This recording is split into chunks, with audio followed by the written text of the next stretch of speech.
गणेश जी विसर्जन हुए, गणेश जी को जल में विसर्जन किया, तो आपके मन में एक प्रश्न तो खड़ा होगा, आया तो होगा कि गणेश जी के 10 दिन तक बिठाओ, नित्य पूजन करो, ने पाठ करो, ने अर्चना करो, ने 10वें दिन इनके विसर्जन कर दो, और वो भी पानी में कर दो, पानी में विसर्जन करो। तो ये कहां लिखा कि जल में विसर्जन करो? श्रीमद् भागवत पुराण की रचना जब वेद व्यास जी महाराज करने के लिए बैठे, वेद व्यास जी ने सुखदेव जी से कहा कि मैं मंत्र बोलूंगा, मैं श्लोक बोलूंगा, इसको लिखेगा कौन? तो सुखदेव जी ने बोला गणेश जी से विनती करो। गणेश जी से कहा कि आप लिखोगे? गणेश जी बोले मैं लिखने को तैयार हूं, पर बोलते बोलते तुम रुक गए तो मैंने भी लिखना छोड़ दूंगा, उसके बाद मैं भागवत को विराम दे दूंगा, मैं आगे नहीं लिखूंगा। अब वेद व्यास जी बड़े चक्कर में पड़ गए, क्या करें? तो गणेश जी से कहा मेरे श्लोकों में कुछ गड़बड़ी हो सकती है, उसमें से गलती को छांटना पड़ेगा, फिर लिखना पड़ेगा। कितना सुंदर संबोधन श्री वेद व्यास जी ने कहा कि मैं जो श्लोक बोलूंगा आपको लिखने के लिए है, उसमें मैं कुछ गलती करूंगा, उस गलती को छांटना है, तब श्लोक लिखना है। क्यों कहा वेद व्यास जी ने ये बात? गणेश जी भगवान है, वेद व्यास जी कहते हैं मैं तो संसारिक मनुष्य हूं ना, गलती तो कर सकता हूं। गलती कौन करता है? जम के बोलो, भगवान गलती करता है क्या? नहीं, गलती कौन करेगा? मनुष्य। गलती मानव करेगा, गलती मनुष्य करेगा। और गलती करने के बाद अगर हमसे अपनी जिंदगी में कोई गलती हो जाती है तो एक बार क्षमा मांगने में कुछ जाता है क्या? प्रणाम करने में कुछ जाता है क्या? निवेदन करने में कुछ जाता है क्या? नहीं।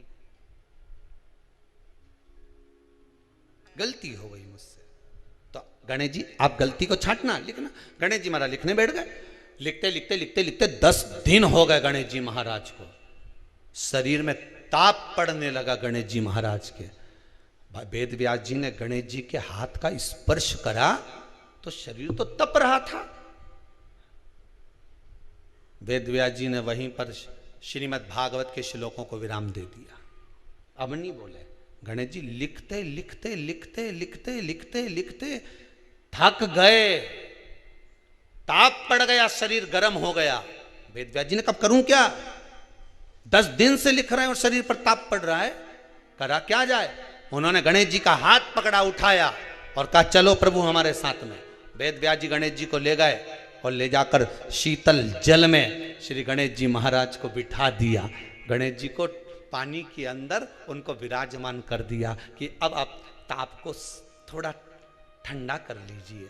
शीतल जल में बिठाया। उस दिन से नियम हो गया कि 10 दिन गणेश जी बैठते हैं और फिर उनका विसर्जन होता है पानी के अंदर, जल के अंदर,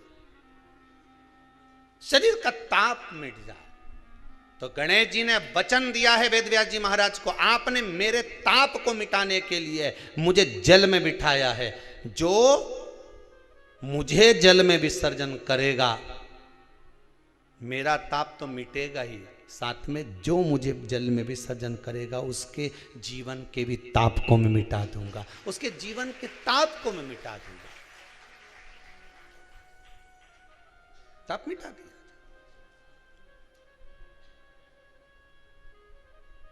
पर करो गणेश जी का विसर्जन, मना नहीं है हो, पर अच्छे से करो रे हो। अब मैं छोरा छोरियों ने तो निशाना लगाए, वो हमारा गणेश जी जई रिया, वो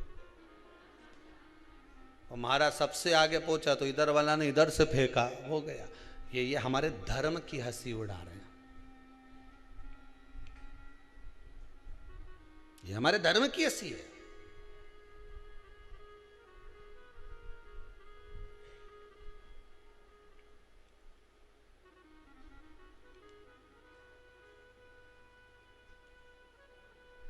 धर्म को बचाने का प्रयास एक हिंदू ही कर सकता है। आप